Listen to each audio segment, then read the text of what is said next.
been restoring a bus, a 1969 Type 2 Westfalia, for a little over a year now, and finally down to just waiting on a license plate and some insurance to be able to test drive it.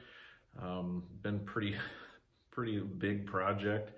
Definitely a lot more than either the owner or I kind of originally were anticipating.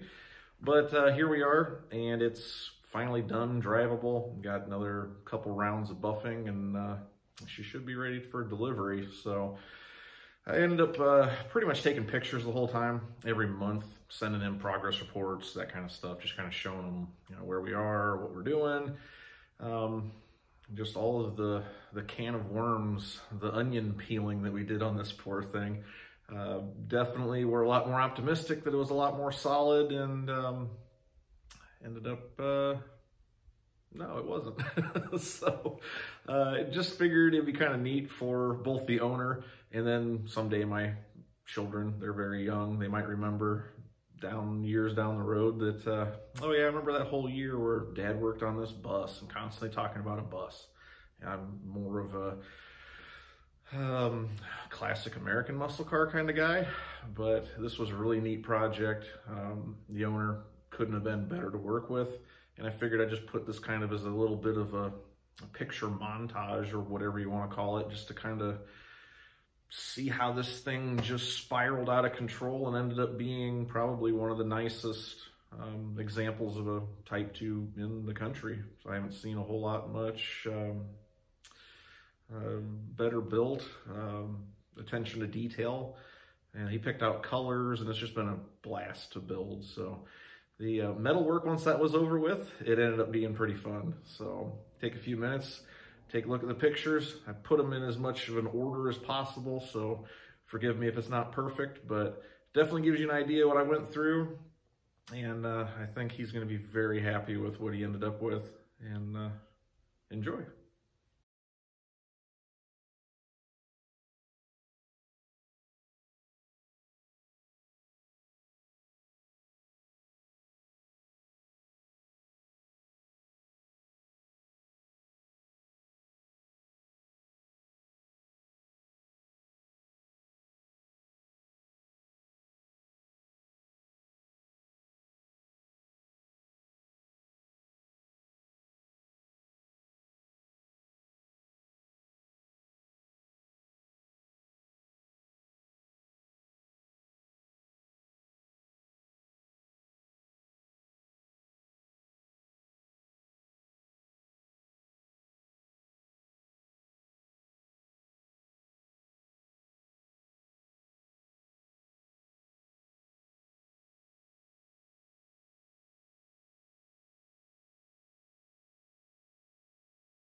Dad's phone. So fresh and so clean.